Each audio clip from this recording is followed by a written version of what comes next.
Assalamualaikum Ustaz. Waalaikumsalam warahmatullahi wabarakatuh. Afwan Ustaz, saya seorang petugas kebakaran. Baik, maksudnya pemadam kebakaran ya. Baik, dan waktu itu saya ingin berangkat untuk sholat Jumat, dan di waktu yang bersamaan alarm atau panggilan kebakaran berbunyi. Ustaz, saya langsung bergegas untuk merespon panggilan alarm kebakaran itu. Ustaz, bagaimana hukum sholat Jumatnya? Ustaz, jazakallah khair Ustaz. Baik, pertama semoga Allah memberikan kemuliaan kepada Anda dan memberikan kekuatan iman serta konsisten menjaga itu sampai dengan kita kembali pada Allah Subhanahu wa taala.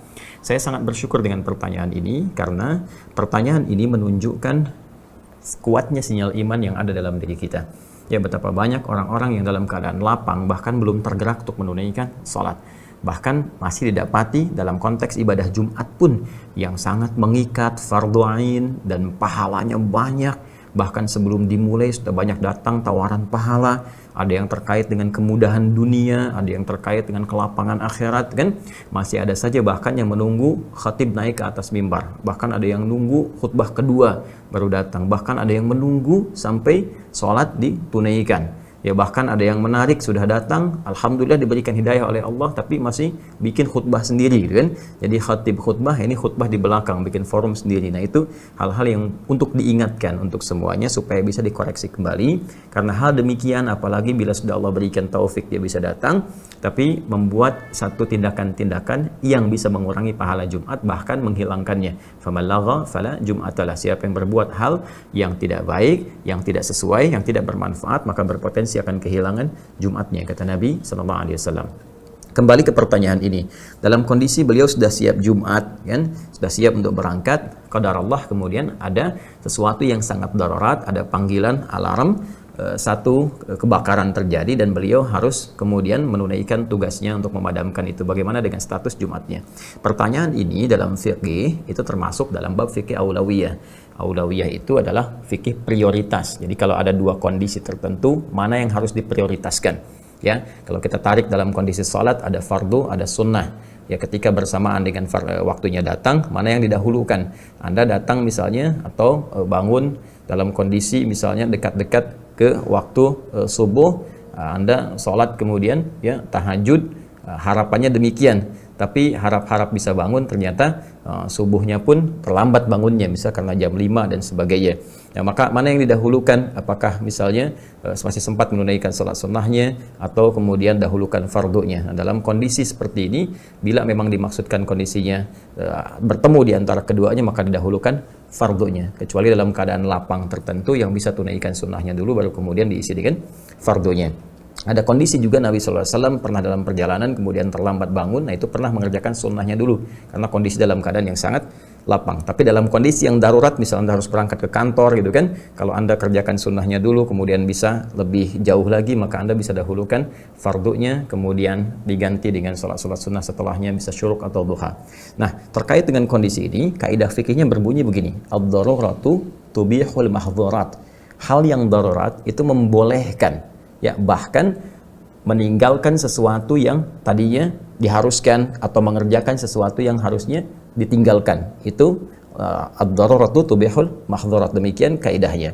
Nah, saya beri contoh misalnya membolehkan meninggalkan sesuatu yang harus dilakukan. Seperti kasus apa? Jumat ini. Ya, kasusnya Jumat, wajib kita tunaikan Jumatnya, tapi dalam kondisi tertentu yang lebih tinggi prioritasnya, yaitu untuk menyelamatkan nyawa seseorang atau ancaman yang lebih kuat, yang harus kemudian dengan tugas Anda harus dibereskan itu semua, maka yang didahulukan adalah menyelamatkan nyawa, menyelamatkan fasilitas yang lebih prioritas, ya, dibandingkan dengan mengerjakan ibadah Jumat yang saat itu walaupun statusnya fardu. Nah, apa dalil terkait dengan ini yang spesifik? Kita ambil misalnya ada imam namanya Abu Ishaq, ya, Abu Ishaq Asy-Syatibi, Ismail Asy-Syatibi. Beliau punya kitab namanya Muwaffaqat. Ya, dalam kitabnya Muwaffaqat dipresentasikan tentang 5 ya maqasid syariah, dikenal dengan kuliatul khamsah, 5 prinsip umum dalam agama. Di syariat Islam itu diturunkan tujuannya untuk menjaga dan menerapkan 5 hal pokok dalam kehidupan. Yang pertama hifdzuddin, menjaga agama. Ya, yang kedua hifdzun nafsi, menjaga jiwa. Yang ketiga hifdzul aqli, menjaga akal. Yang keempat hifdzul mali, menjaga harta. Yang kelima hifdzun nasali, menjaga keturunan. Nah, 5 syariat Islam ditujukan untuk menjamin keberlangsungan harmonisasi 5 prinsip kehidupan ini. Nah, di antara 5 ini terkait pertanyaan Anda adalah hifdzun nafsi, menjaga jiwa. Karena itu diharamkan dalam Islam membunuh, diharamkan melukai, merampok, membegal, haram hukumnya karena bisa melukai ya kepada fisik, bahkan bisa menghilangkan nyawa atau jiwa. Dalam kondisi tertentu jiwa dalam keadaan terancam, maka prioritasnya lebih tinggi dibandingkan dengan ibadah-ibadah bahkan yang sifatnya fardu. Ya, saya ambil contoh misalnya dalam konteks kebakaran yang Anda sampaikan. Boleh jadi di tempat yang terbakar itu ada nyawa yang harus diselamatkan. Ya, sedangkan Anda ada tuntutan untuk Jumat, maka menyelamatkan nyawa itu lebih diutamakan dibandingkan dengan mengerjakan sholat Jumat, yang bahkan dalam kondisi ini Anda bisa ganti kemudian dengan menunaikan sholat zuhur. Ya, jadi benar tindakan Anda dan di sini Anda mendapatkan pahala lebih. Ya, jadi niat Anda sudah dihitung sebagai pahala di sisi Allah Subhanahu wa taala, insyaallah. Yang kedua, Anda punya tambahan amalan lain dengan mengerjakan tugas Anda merespon panggilan tadi untuk menyelamatkan nyawa dan fasilitas-fasilitas yang lebih prioritas. Setelah itu, Anda ganti dengan menunaikan sholat zuhur.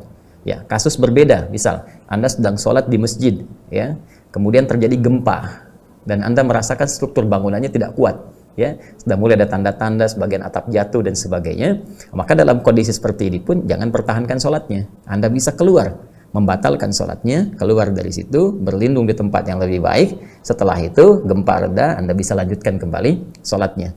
Ya, berbeda jikalau kemudian konstruksi bangunannya Anda rasakan kokoh. Ya, Anda rasakan kokoh, kuat, gempanya sekalipun misalnya agak terasa tinggi, tapi getarannya tidak menjadikan struktur bangunannya terganggu, ya, Anda bisa bertahan untuk melanjutkan sholat misalnya dengan kekuatan iman masing-masing tentunya, seperti yang pernah terjadi di Bali. Dan semoga Allah memuliakan saudara-saudara kita di sana. Saya pernah lihat seorang imam sedang memimpin sholat kan, sambil memegang tembok, dia baca ayat kursi dan bermohon pada Allah, dan dikabulkan oleh Allah Subhanahu wa taala, sholatnya berlanjut dalam tetap keadaan gempa. Nah, demikian saudaraku, todaytrip.id, ya, semoga Allah muliakan Anda, tetap konsisten dalam pekerjaan Anda, niatkan sebagai ibadah karena Allah Subhanahu wa taala, ya. Dan ini kan tidak selalu terjadi, ini sifatnya sementara, ya. Kan nggak mungkin setiap mau Jumatan ada kebakaran, kan? Ini kondisi-kondisi yang tertentu saja.